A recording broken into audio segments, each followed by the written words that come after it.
अब हमारा एक बहुत ही मज़ेदार और इम्पॉर्टेंट टॉपिक आने वाला है, बल्कि आ गया है सी प्लस प्लस का स्टैंडर्ड टेम्पलेट लाइब्रेरी STL। और ये वो चीज़ है जो कि सी प्लस प्लस से कम्पेटिटिव प्रोग्रामिंग बनाती है, सी प्लस प्लस को एक बहुत ही मज़ेदार और बहुत easy to use programming language बनाती है, और बहुत ही एक ऐसी लैंग्वेज जिसमें हम बहुत सारे काम बड़े आसानी से कर सकते हैं। तो स्टैंडर्ड जो टेम्पलेट लाइब्रेरी है वो क्या है, जैसे कीवर्ड डेफिनेशन कलेक्शन है हमारी बहुत सारी चीज़ों का। बहुत सारी चीज़ों में क्या कि बहुत सारे डिफरेंट तरह के फीचर्स को कलेक्ट कर दिया गया है, जिन्हें हम बहुत छोटे छोटे कीवर्ड्स के ज़रिए यूज़ कर सकते हैं।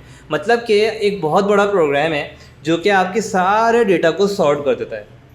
एक बहुत बड़ा प्रोग्राम है जो कि सारे डेटा को सॉर्ट कर देता है। नॉर्मली क्या होता है, अगर STL ना होती कि आपको जब डेटा सॉर्ट करना है तो वो प्रोग्राम या तो नेट से आप जाते देखते, स्टैक ओवरफ्लो वगैरह पे जाते हो, प्रोग्राम देखते हो, फिर वहाँ से लेकर आते। दूसरा तरीका क्या होता है, आजकल मैं भी AI पे आऊँगा एंड में, ठीक है ना, AI का दौर आ गया तो AI से आपको प्रोग्राम लिखवाते हैं। बट सी प्लस तो आपको उससे भी आसान तरीका दे रही है। आपको कहीं जाने की ज़रूरत ही नहीं है। सी प्लस प्लस में स्टैंडर्ड टेम्पलेट लाइब्रेरी मौजूद होती है, एक बहुत बड़ी लाइब्रेरी है कि किसी डेटा को सॉर्ट करना है ना, तो STL में से आपने सिर्फ लिखा सॉर्ट का फंक्शन लगाया, उसे सॉर्ट कर दिया।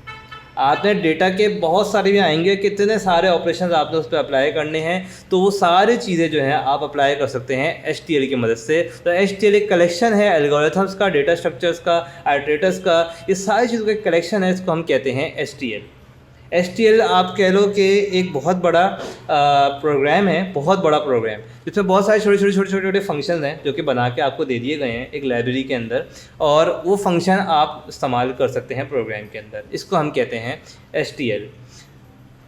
काफ़ी मुश्किल करके समझाया जाता है इसको नॉर्मली, लेकिन मैंने आपको बहुत आसान अल्फाज में समझाया है। थोड़ी सी चीज़ें इसमें इनएक्यूरेट थी, लेकिन आसान अल्फाज में समझाया है। ये पूरी प्रेजेंटेशन मैंने आपके लिए बनाई है। इन्फॉर्मेशन मैंने ऑब्वियसली वेबसाइट से कलेक्ट की है, वेबसाइट्स का जो है रेफरेंस बॉटम लेफ्ट पे गिवन है, बट जो प्रेजेंटेशन है मैंने आपके लिए बहुत ही आसान करके बनाई है। तो ये प्रेजेंटेशन आपको ज़्यादा नोट्स में मिल जाएगी नीचे, जहाँ आपको बाकी चीज़ें मिल रही हैं।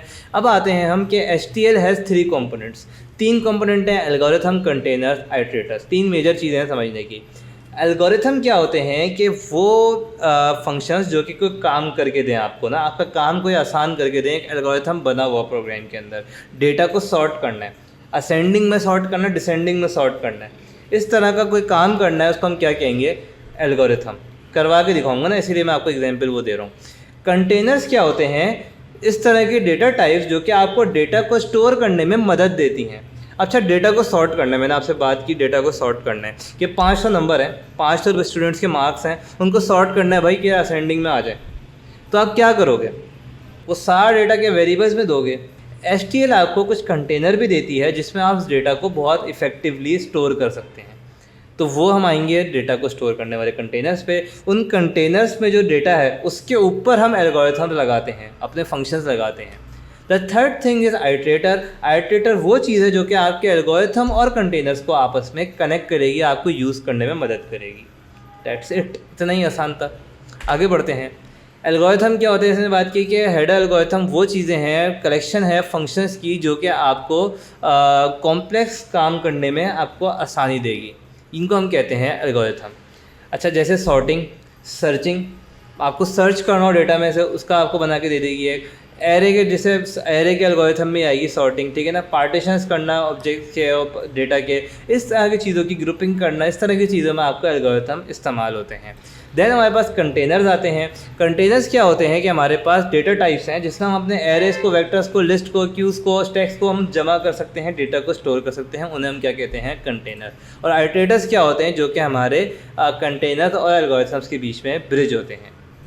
तो यही थी पूरी थ्योरी इसकी STLs की। अब प्रोग्राम में आएंगे और प्रोग्राम में STLs को अप्लाई करके देखेंगे ज़रा क्विकली। तो आगे आते हैं कि इसके फ़ायदे क्या हैं। पहले ना, प्रोग्राम में आने से पहले रीयूजेबिलिटी के ऑब्वियस सी बात है, आपने पूरा एक कोड पहले से बना हुआ ही है जब सॉर्टिंग का, तो दोबारा बार बार क्यों बनाना है, रीइन्वेंट क्यों करना है व्हील को।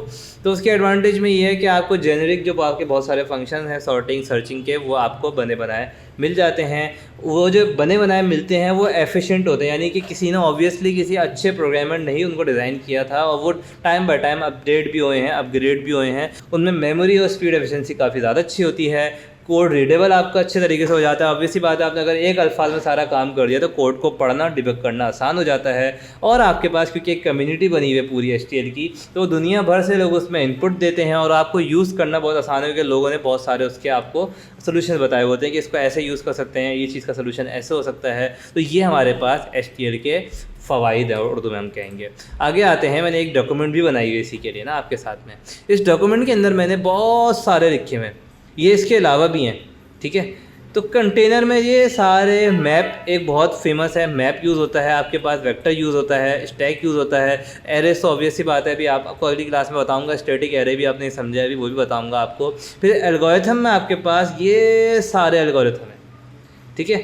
फिर आपके पास एक वेबसाइट है c++.com, ये ऑप्शनल है, ये चीज़ें तो कंपलसरी है, आपने आके यहाँ पे पढ़ना है, सब चीज़ें आपको प्रोवाइडेड है डिस्क्रिप्शन में। ये ऑप्शनल है आपके पास, आप यहाँ पे इंटरनेट पे सर्च कर सकते हैं। देखो आपके पास कंटेनर्स में ये सारे कंटेनर्स आ गएंगे, डॉक्यूमेंटेशन आप कह लो एक तरीके से है। इसके अंदर आप आओगे ना, अगर एरे को खोलता हूँ तो ये एरे को इसने खोला और एरे को आपने किस तरह इस्तेमाल करना है वो पूरा दिखा दिया इसने, ठीक है।